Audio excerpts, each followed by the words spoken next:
In this video, we're going to look at the entropy within an atom or a molecule or a system. So entropy is a measure of disorder, and as such we can also have a standard entropy value, which just clarifies our conditions. So the term standard entropy refers to entropy at 1 atmosphere of pressure and 25 degrees Celsius, and it's denoted by this tiny little zero next to the entropy S.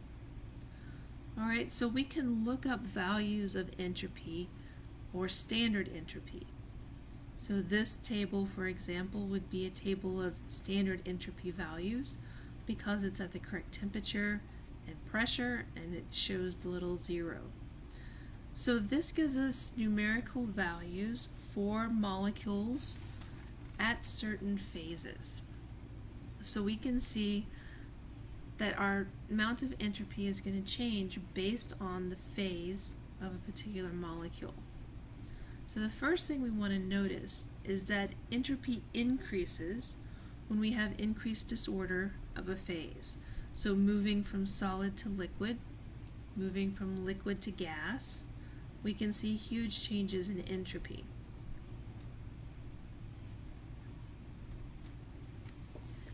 Entropy also increases with size, because the larger an atom or molecule gets, the more electrons it has, the more movement we're going to see, the more disorder we're going to see. So this is family 1 atoms, lithium moving down to cesium. So we can see the atomic radius get larger as we move down the periodic table. Of course, molar mass increases as the number of protons and neutrons increase. But we also see an increase in the standard entropy because we have that increase in size and increase in disorder. This is also going to be true for increasing sizes of molecules. So here we have our halogen acids. As it increases in size as we move down the periodic table, we also have an increase in entropy. So this is going to be true for hydrocarbon chains, as well as any growing number of molecules. The larger it gets, the more entropy. And then entropy is also going to increase with complexity. Complexity refers to how many atoms are in a formula or molecule. So if we compare things that have the same or similar molar masses, we can see an increase in entropy when we have a greater degree of complexity. So cesium by itself, 1 atom, has a little bit of entropy. If we move to aluminum chloride, which now has 4 atoms compared to 1, we get more entropy. And then if we move to aspartic acid, which now has 16 atoms, we get an even greater increase in entropy. So even though they're the same molar mass, they have an increase in complexity, which increases the entropy.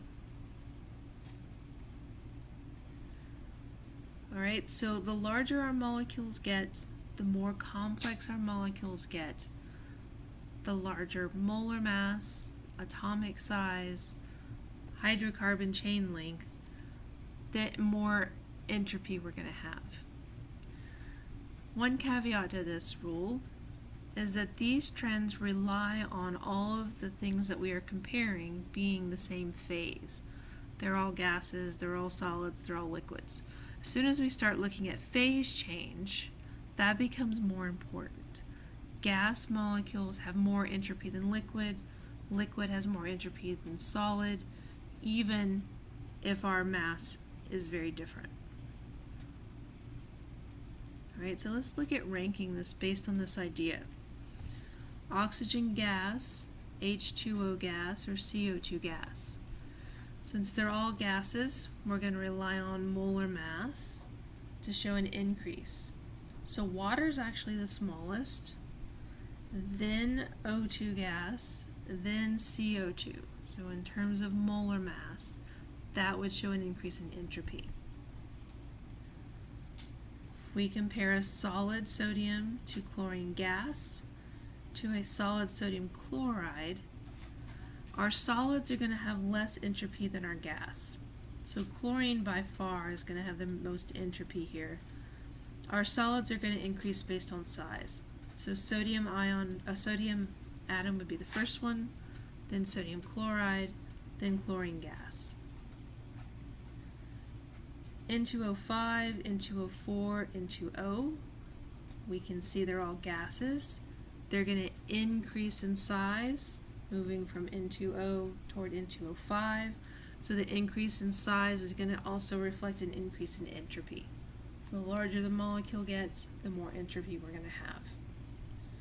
C2H5OH liquid, N2H4 liquid, H2O2 liquid.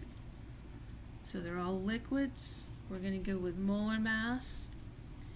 N2H4 is the smallest, so being 32. H2O2 would then be next, being 34 grams per mole. And then our largest molecule would have the greatest amount of entropy, C2H5OH. It also has the greatest amount of complexity. Alright, and then our last one. We looked at these before, our halogen acids. We know this is going to increase based on size. So HF, then HCl, then HBr in terms of increasing entropy.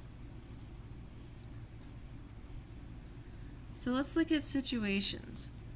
CO2 at 25 degrees in 1 atmosphere, or CO2 at 25 in 3 atmospheres. Which has the higher entropy? Right, so our CO2 at a lower pressure is going to have more entropy because it has a greater degree of freedom, the greater movement. The more pressure we put on it, the closer the molecules get together and the less freedom it has. So greater entropy at 1 atmosphere compared to 3. Alright, Br2 liquid versus Br2 gas.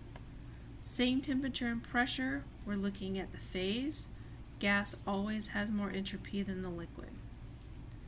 And then the last one, methane gas or propane gas. We're going to look at the size comparison. The larger molecule has greater entropy. So propane gas would have greater entropy than the methane gas. Alright, so within a system now. So instead of looking at just an atom or a molecule, we're now looking at a system. Entropy within a system increases with temperature. As we increase the temperature, we're adding kinetic energy, we're increasing the movement of our molecules. That's going to increase the entropy of the system. And we see jumps of entropy at the phase changes. So increasing the temperature such that we undergo phase change causes a rapid jump in entropy from solid to liquid and from liquid to gas.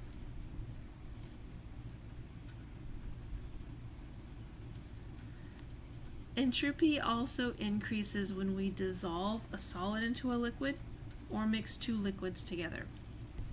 So dissolving a solid into a liquid increases entropy because we are giving more freedom of movement to the solid atoms as they break further apart from where they were before, increases the number of particles as it dissociates, and we have an increased disorder because we have interactions that we didn't have before. We have interactions between the solute and the solvent that we didn't have when they were separated. When we mix 2 liquids together, although we still have the same amount of degree of freedom between these two in terms of they're both liquid in the liquid state, when we mix them together, we have an increase in volume, which gives more freedom of movement to all the molecules, and we have more interactions between the 2 different liquid molecules to increase entropy. But if we try to dissolve a gas into a liquid, this actually decreases entropy because we are decreasing the freedom of motion of the gas molecules, forcing them to interact in the liquid. Alright, so dissolving a solid into a liquid or 2 liquids together increases entropy, but dissolving a gas into a liquid decreases entropy. Alright, entropy increases as we make smaller molecules out of larger ones. So here we have larger, more complex molecules on the left, moving towards smaller molecules as they break apart increases entropy. More particles, more freedom of motion of the smaller particles. Putting these small particles back together into larger, more complex molecules decreases entropy. And entropy, just like energy, is a state function. So we can take the entropy value for the final and the initial state and subtract them in order to get a delta S, or a change in entropy for the system. So again, we can get a positive or a negative value. If delta S is positive, we have an increase in entropy. If delta S is negative, we have a decrease in entropy. So our delta S of the system does not tell us spontaneity. It only tells us the change in entropy of the system. We have to know the change in entropy of the surroundings as well in order to get the spontaneity. Alright, another thing to look for within a system to help us to determine whether we have a positive or negative delta S has to do with the gas moles. If our reaction produces more gas moles, moving from reactant to product, we will get a positive change in delta S, because we are creating more gas molecules, more freedom of motion, an increase in entropy. If we lose gas molecules, moving from reactant to product, delta S will be negative, as we have a decrease in entropy. And if there's no net change, meaning we have the same moles of gas on both sides, or if there's no gas at all, then delta S could be positive or negative, but is usually a very small number, because having an increase or decrease in gas molecules shows the largest change in entropy. Alright, so let's do some examples. Calcium carbonate going to CaO and CO2. A solid creating a gas is definitely going to be an increase in entropy. So delta S would be positive. Alright, our second one, H2CO3 liquid, ionizing into two aqueous ions, is going to be an increase in entropy, as we have one large thing becoming two. We also have a liquid becoming aqueous solution, so dissolving. So that's a positive delta S. CO2 gas and H2O gas forming H2CO3 liquid. So two gas molecules forming a liquid would be a decrease in entropy. So that would be a negative delta S. And then 2H2S plus 3O2, both of those gas molecules, forming 2 SO2 gas and 2 H2O gas. So everything's in the gas state, so we need to calculate how many gas moles we have on each side. So we have 2, and 3 is 5, and then we have 2 and 2 on the right is 4.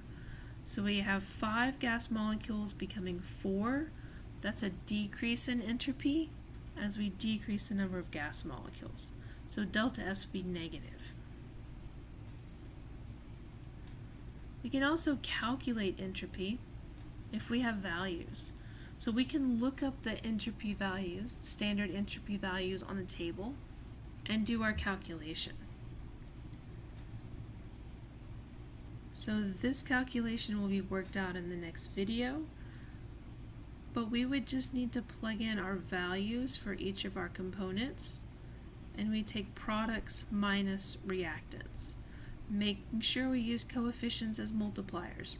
So this would be 2 times the 145.3 plus the value for CO2 as the products, and then we would subtract 3 times Fe2O3 plus the value for CO, 197.5, as all of the reactants. We could then determine if we had a positive or a negative value.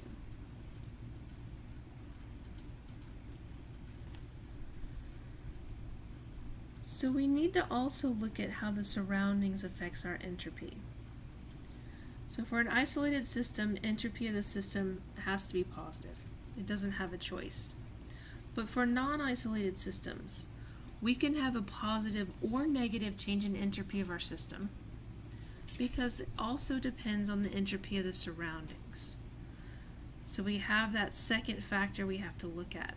So if our delta S of the system is positive, our delta S of the surroundings could be positive for spontaneous reaction, or it could be a smaller negative number. So we're looking for a positive change in entropy of the universe for a spontaneous reaction.